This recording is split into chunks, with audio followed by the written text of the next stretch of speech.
Bonjour les amis, j'espère que vous allez bien. Aujourd'hui, on va parler de Feng Shui et je vais vous expliquer tous les résultats concrets que j'ai obtenus en 15 ans de Feng Shui et donc du coup les résultats concrets que vous pourrez vous aussi obtenir grâce au Feng Shui. Mais alors, qu'est-ce que le Feng Shui? Déjà, commençons par expliquer ce que n'est pas le Feng Shui. Le Feng Shui, ce n'est pas de la décoration intérieure. Le Feng Shui, ce n'est pas poser des objets mystiques dans certains coins ou dans certains secteurs de la maison. Le Feng Shui est une science qui étudie les énergies des lieux. Oui, je dis bien science parce qu'à mon sens, du moins le feng shui traditionnel est une science parce que tout ce qui est reproductible est à mon avis une science. Du moins, c'est comme ça que je définis la science. Je ne retiens une discipline que lorsque je constate qu'il y a de la reproductibilité. C'est-à-dire, quand je fais A plus B, j'obtiens C, je le fais avec une personne, avec deux personnes, avec 10 personnes, à chaque fois, le même conseil dans le même contexte offre des résultats similaires. J'ai testé plein d'écoles de Feng Shui possibles et celle qui m'a apporté des résultats reproductibles, c'est le Feng Shui traditionnel. C'est celui que j'enseigne, c'est celui que je pratique depuis des années maintenant et c'est celui auquel je crois profondément. Le Feng Shui traditionnel est basé sur l'idée que chacun d'entre nous a sa propre identité énergétique, le Mingwa, et de ce fait, le logement va interagir avec chaque personne d'une manière différente. C'est pour ça que certains logements sont excellents pour certaines personnes et très néfastes pour d'autres. Et pourtant, le logement est exactement le même. C'est pour ça aussi qu'il est important de personnaliser le feng shui du logement pour chacun des habitants. On n'a pas les mêmes interactions avec le logement toutes et tous. Alors bien sûr, je parle de reproductibilité, mais comme on est en train d'observer les effets de quelque chose d'invisible, parce que les énergies du logement sont invisibles, en tous les cas pour la plupart des personnes, c'est très difficile d'être sûr toujours à 100%. Il y a toujours une marge d'erreur. Et c'est pour ça que souvent, lorsqu'on met en place des formules avec certaines personnes que j'accompagne, on va toujours faire des tests. On va tester les effets des premiers jours. Parce que souvent, les 3 premiers jours sont très significatifs lors d'un changement en feng shui. Très souvent, il y a un signe, une réponse, on va dire. Si par exemple, je mets en place une formule qui vise à multiplier la prospérité, par exemple, si dans les 3 jours, je reçois une contravention, c'est que peut-être la formule n'est pas correctement placée. En revanche, si je vais faire ma lessive et puis que je trouve un biais dans la poche, même si aujourd'hui les billets ne circulent plus tellement, mais enfin, vous comprenez l'idée, eh bien là, c'est le signe que je suis encouragée à maintenir cette formule et qu'elle fonctionne. Donc il y a toujours des tests qu'on peut faire pour confirmer un changement dans les énergies des lieux. Si vous êtes appelé par cette discipline qu'est le Feng Shui, vous avez le choix entre deux choses. J'ai un cours gratuit, vous pouvez voir un petit peu de quoi il s'agit, commencer à mettre en place certaines pratiques du Feng Shui traditionnel chez vous. Et si vous êtes vraiment motivé à maîtriser le Feng Shui de chez vous, à connaître les secrets de cette discipline millénaire et à découvrir le cadeau que votre logement a pour vous, vous avez dans le lien dans la description de cette vidéo le programme Feng Shui ton intérieur qui te donne de A à Z ma méthode pour découvrir le cadeau énergétique de chez toi qui te permet vraiment pas à pas de maîtriser tous les fondamentaux du Feng Shui pour pouvoir l'utiliser chez vous, pour pouvoir aussi aider vos amis à l'utiliser. Enfin bref, c'est un guide de A à Z qui est utilisable autant de fois que vous le désirez. Le lien est en bas. Passons maintenant à mes résultats, aux résultats que j'ai obtenus sur ces 15 dernières années de pratique de Feng Shui. Comme je vous l'ai dit tout à l'heure, le potentiel feng shui d'un logement dépend de l'identité énergétique de l'habitant. Donc, pas tous les habitants ont exactement le même potentiel feng shui dans un logement. Peut-être qu'un logement peut être pour moi, par exemple, à 16 sur 20 en termes de potentiel feng shui, c'est-à-dire que si j'optimise et j'ajuste toutes les énergies de chez moi, je vais pouvoir vraiment maximiser mes chances pour atteindre mes buts les plus grands, les plus élevés. Et peut-être que la personne qui habite avec moi, elle va avoir plutôt un potentiel de 10. Donc à ce moment-là, elle va avoir moins d'opportunités, moins de leviers, moins de coups de pouce énergétiques de feng shui de la maison. Ça, c'est ce qu'on a vu tout à l'heure. Mais il y a aussi autre chose. Il peut y avoir le potentiel feng shui du logement dans l'absolu. C'est-à-dire qu'il y a des énergies qui dépendent de nos identités énergétiques, mais il y a également des énergies qui dépendent juste de la manière avec laquelle la maison ou l'immeuble dans lequel il y a l'appartement est placé dans l'environnement, dans son environnement. Donc il y a plusieurs énergies qui sont propres à la maison, au logement en tant que tel. Il y a des logements qui, quoi qu'on fasse, vont avoir un mauvais potentiel feng shui. Ça, malheureusement, on ne peut pas l'éviter. Mais c'est quelque chose vraiment d'extrêmement rare. Sur les plusieurs centaines de logements que j'ai analysés ou aidé les personnes à analyser, il y a eu uniquement de mémoire deux, peut-être trois, mais je pense plutôt deux logements où vraiment ma recommandation a été de déménager. Sinon, le reste du temps, on peut toujours optimiser les énergies de chez soi, on peut toujours en tirer quelque chose de bon. Beaucoup de personnes me partagent leur peur de découvrir les énergies de chez elles, comme si une fois qu'elles allaient les découvrir, elles n'auraient plus d'autre choix que de déménager. C'est faux. Parce que d'abord, les énergies de chez nous, elles sont actives, qu'on le veuille ou pas, qu'on le sache ou pas, qu'on en soit consciente ou conscient ou pas. Les énergies sont déjà là.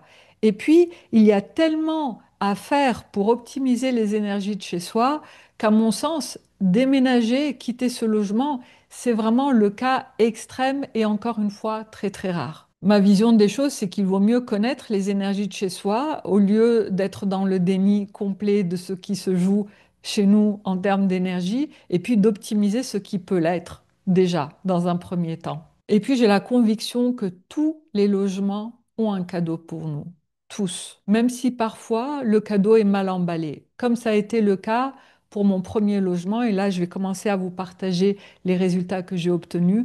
Quand j'ai découvert le feng shui, il y a une quinzaine d'années, en fait, je vivais dans un appartement qui n'était vraiment, vraiment, vraiment pas favorable pour moi. Et il y avait tellement peu de marge de manœuvre pour optimiser, bien évidemment, j'ai réussi à optimiser et j'ai quand même eu de super bons résultats dans plein de choses, sur plein d'aspects, mais c'est vrai que ça plafonnait. Le plafond du potentiel était quand même là. Le cadeau de cet appartement-là a été d'aller chercher les ressources en moi que je ne pensais même pas avoir. C'est dans cet appartement-là que j'ai fait le rêve, le fameux rêve dont je parle dans mon livre Cesser de survivre, commencer à vivre. Le tout premier point de départ de mon changement de ligne de vie, c'est là-bas que je l'ai fait. Et je pense vraiment que ça a été un immense cadeau de ce logement qui me disait, les énergies de chez toi ne vont pas te soutenir, tu vas te débrouiller toute seule et tu vas aller chercher cette force qui est en toi. Et c'est ça que je suis allée puiser. Et c'est vraiment ça qui m'a permis de muscler ma confiance en moi, l'estime en moi, qui a commencé à m'insuffler cette force qui était déjà là en moi pour pouvoir commencer à apporter les premiers changements bénéfiques dans ma vie. Et puis, lorsque j'étais suffisamment musclée et lorsque j'ai commencé à élever ma vibration et à vibrer plus haut que cet appartement-là, comme par magie, une opportunité de déménager s'est présentée tellement facilement que ça m'a pris vraiment quelques jours pour faire le changement de lieu de vie. Je pense 30 jours. En 30 jours, j'avais vraiment terminé et déménagé dans le nouveau logement. Et ce deuxième logement m'a offert un merveilleux cadeau. Et vraiment, c'était pas du tout d'aller chercher les forces en moi, mais c'était le cadeau de la visibilité. C'est dans ce deuxième logement que j'ai pu me libérer de ma blessure d'invisibilité, de faire ma reconversion professionnelle, de devenir coach, d'écrire mon premier livre, de lancer cette chaîne YouTube, enfin bref, de me montrer au monde et d'oser exprimer celle que je suis, ou du moins me rapprocher de celle que j'avais envie de devenir. C'est ce deuxième logement-là qui m'a offert ce cadeau grâce à des combinaisons particulières d'énergie et notamment une étoile qui s'appelle l'étoile 9, qui est l'étoile de la visibilité, qui est l'étoile de la notoriété. Grâce à cette étoile 9 que j'avais à la porte d'entrée, ça m'a vraiment permis de faire ça. Entre autres, il y a vraiment le feng shui, c'est un cumul d'énergie, c'est une combinaison de plein de choses différentes, mais vraiment, la tendance énergétique de ce logement-là, c'était ça. C'était vraiment oser me montrer au monde. Alors, comment on sait quelle est la tendance énergétique d'un logement? Eh bien, c'est de faire une étude de toutes les énergies et de voir Où et dans quel secteur de vie est-ce qu'il y a une concentration d'énergie bénéfique? C'est comme ça qu'on peut connaître les tendances d'un logement. Donc, certains logements vont soutenir, mettons, la vie personnelle, la vie amoureuse, la vie affective, la vie sentimentale. D'autres vont soutenir l'aspect professionnel. D'autres encore, la visibilité, comme je vous ai expliqué maintenant. D'autres encore, c'est l'argent. Je me souviens de cette maison dans laquelle il y avait un cumul d'énergie, de richesse et de prospérité. C'était juste extraordinaire. Donc c'est quand il y a une répétition d'énergie dans une même direction, c'est là où on peut parler de tendance énergétique du logement. Donc c'est pour ça qu'il ne faut pas s'inquiéter quand on a une énergie néfaste quelque part. C'est pas grave. C'est comme si on mangeait des frites une fois par mois. Ça va rien faire du tout. Le truc, c'est qu'est-ce qui se répète un peu partout? Parce que l'énergie des lieux, c'est comme la nourriture, on l'absorbe au quotidien. Quand on absorbe au quotidien une énergie néfaste en particulier, les effets vont se faire ressentir. Et quand on absorbe au quotidien une énergie bénéfique d'une manière répétée, c'est là où les effets vont se faire ressentir aussi. Mais si on va activer une énergie favorable de temps en temps, ou si on active parce qu'on n'a pas le choix une énergie néfaste de temps en temps, ça ne changera rien à la vie. Vous voyez? Donc on a vraiment besoin de voir les tendances, c'est-à-dire ce qui se répète. Le feng shui nous offre les opportunités. Le feng shui, c'est un coup de chance supplémentaire, mais c'est encore à nous de savoir les saisir. Mais il n'y a pas que ça que m'a apporté le feng shui. Il y a aussi les énergies temporelles. Les étoiles volantes, ce sont des énergies qui changent avec le temps. Il peut y avoir une étoile favorable dans le nord et puis l'année d'après, elle va être ailleurs dans le sud ou elle va être ailleurs dans le nord-est. Les étoiles vont tourner comme ça dans le logement. Mais il n'y a pas que les étoiles annuelles, il y a aussi les étoiles mensuelles. Et quand j'affine et que je regarde quelles sont les étoiles favorables et est-ce qu'il y a une concentration favorable dans certains endroits du logement, c'est comme ça aussi que je vais pouvoir profiter des énergies de certains mois qui vont être plus favorables que d'autres. Mais il n'y a pas que les étoiles mensuelles, j'utilise aussi les énergies temporelles. Donc, en fait, il y a les énergies de la Terre, le feng shui, et puis il y a aussi les énergies temporelles, les énergies du ciel, on va dire, donc qui vont me permettre aussi de connaître quels sont les meilleurs mois pour moi, quelles sont les meilleures journées pour moi, et on peut même aller jusqu'au détail de quel est le meilleur horaire.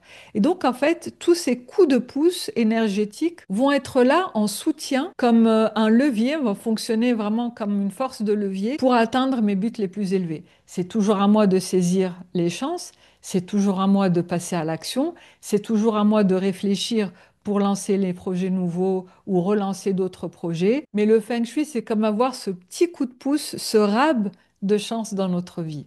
Il y a quelques années, j'avais publié une vidéo, vous allez la trouver là, une vidéo sur l'étude du feng shui de l'appartement du studio de Lilou. Bien, juste pour information, si vous avez envie de regarder cette étude-là et toutes les tendances énergétiques de son studio, pour la petite info, Lilou s'est mariée à peu près, je crois, un an ou deux après la sortie de cette vidéo-là. Donc voilà, ça c'est un exemple concret aussi d'application de Feng Shui. Et il y a également cette autre personne que j'ai accompagnée dans le Feng Shui de chez elle. Et donc on a placé une formule pour la richesse. Donc c'est une formule particulière qui utilise de l'eau avec certaines conditions. Donc c'est pas une formule qu'on peut mettre partout. Réellement, il me semble que sur l'ensemble des quelques centaines d'études que j'ai réalisées, on l'a placée 3 fois, cette formule-là. Donc c'est assez rare, ce n'est pas toujours possible de la placer, mais c'est une formule qui, quand on peut la placer, est véritablement un amplificateur de richesse extraordinaire. Ça a donné vraiment d'excellents résultats. Il faut savoir que l'eau est un vecteur multiplicateur d'énergie. Il amplifie l'énergie de là où on a de l'eau. Donc si par exemple on place une piscine à un certain lieu, à un certain endroit dans le logement, ça va multiplier les énergies de cette place-là. Donc si les énergies sont néfastes, ça va multiplier malheureusement les énergies néfastes, mais si ça multiplie des énergies favorables, les résultats sont multipliés aussi. Et il y a aussi une vidéo que je peux te mettre ici sur le placement de l'eau. Ça va te donner un exemple de comment est-ce qu'on calcule les énergies d'une piscine et comment en faire un allié énergétique, ou du moins la piscine une alliée énergétique. Ça, ce sont des exemples spectaculaires, bien évidemment. Ce n'est pas quelque chose qu'on va pouvoir activer juste en appuyant sur un bouton. Encore une fois, ça dépend du potentiel feng shui du logement, mais on peut déjà obtenir de très bons résultats, par exemple en termes de qualité de sommeil, de niveau de bien-être, d'énergie globale, de niveau d'énergie au quotidien, on va dire. Et ça peut également enlever certaines énergies néfastes qui peuvent apporter un peu de malchance au quotidien. Si on arrive déjà à se libérer des énergies néfastes, c'est déjà génial. On va passer d'un endroit où on est vidé énergétiquement, on n'est pas bien, on a des coups de malchance, à soulagement. Il n'y a plus les coups de malchance, on dort beaucoup mieux, etc. Donc déjà, se libérer du néfaste, c'est génial. Mais en plus, on peut aussi activer les énergies favorables et on peut, par exemple, embellir les relations, augmenter les revenus financiers. Bien évidemment, on ne va pas pouvoir faire fois 1 milliard, hein, mais on peut facilement multiplier par deux les revenus si on aligne nos actions, bien sûr, et nos intentions. Le feng shui va nous donner un coup de pouce, va nous offrir les opportunités, mais ne fera pas le travail à notre place. Si on veut rencontrer quelqu'un, mais qu'on passe notre journée sur le canapé à regarder la télé, bon, à moins que quelqu'un vienne frapper à la porte pour nous dire salut, je suis ton prince charmant, je ne sais pas, je pense que ça ne va pas fonctionner. Donc il faut absolument et impérativement associer les actions, nos intentions et puis aussi l'énergie bénéfique des lieux. Et certaines personnes, grâce au feng shui, ont pu aussi trouver et prendre leur place. Parce que certains logements ou certaines énergies nous désalignent, nous déplacent de notre place. Donc, ça permet véritablement de comprendre ce qui se passe, ce qui se joue dans notre logement et d'y apporter les remèdes nécessaires pour pouvoir prendre pleinement sa place.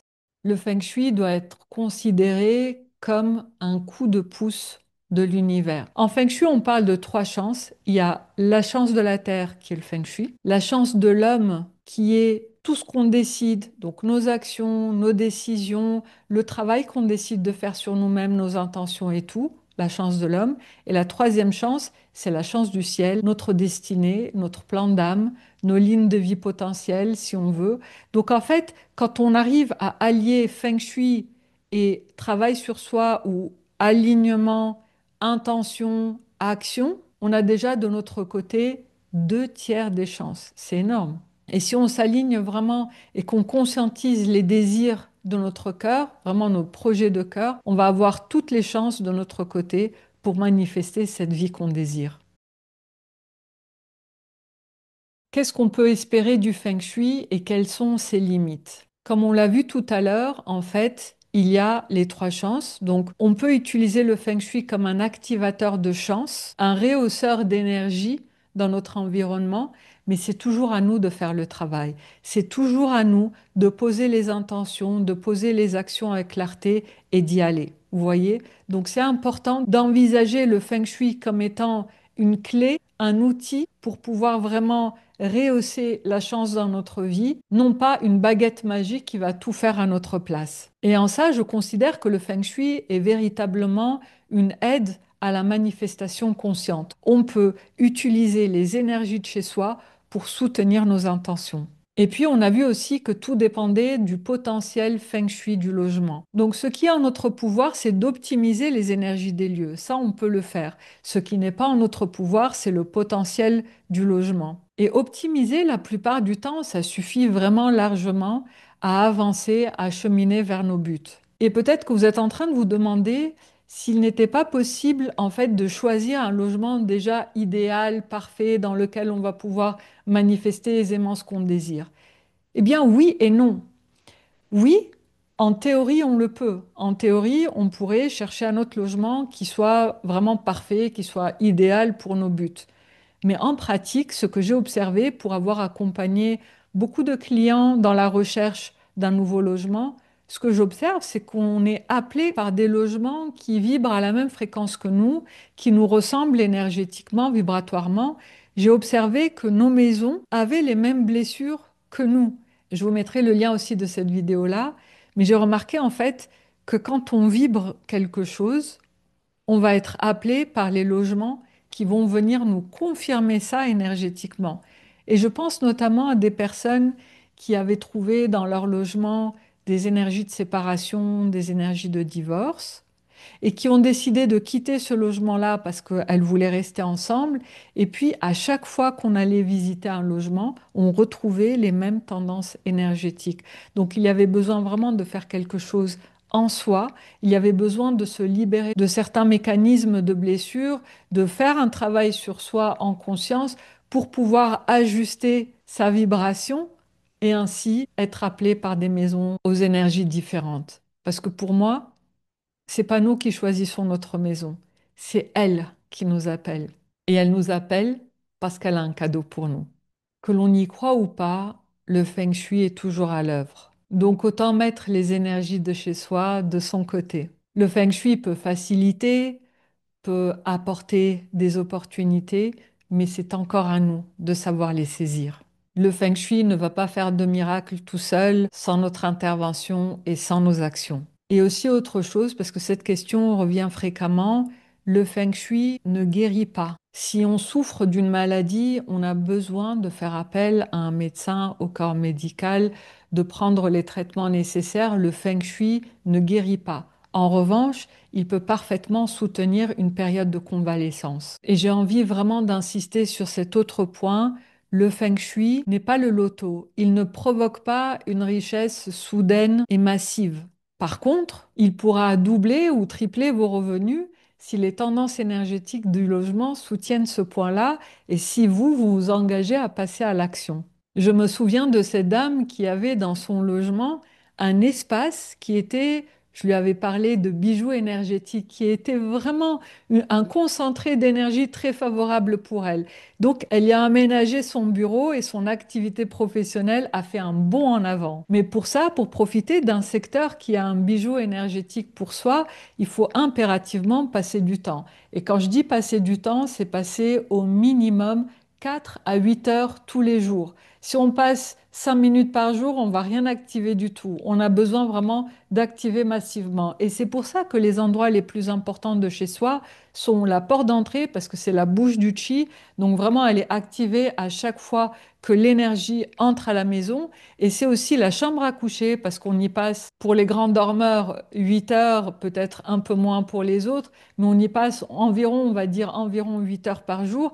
Donc c'est vraiment très, très intéressant d'avoir une belle énergie dans sa chambre à coucher, mais aussi le bureau. Le bureau, c'est un endroit où on passe un grand nombre d'heures tous les jours, surtout si on est travailleur indépendant et qu'on passe notre journée dans le bureau chez nous. Là, on va pouvoir vraiment activer les énergies, prendre pleinement sa place et faire un bond en avant, comme l'a fait cette dame-là. Ne passez pas à côté du cadeau énergétique de chez vous.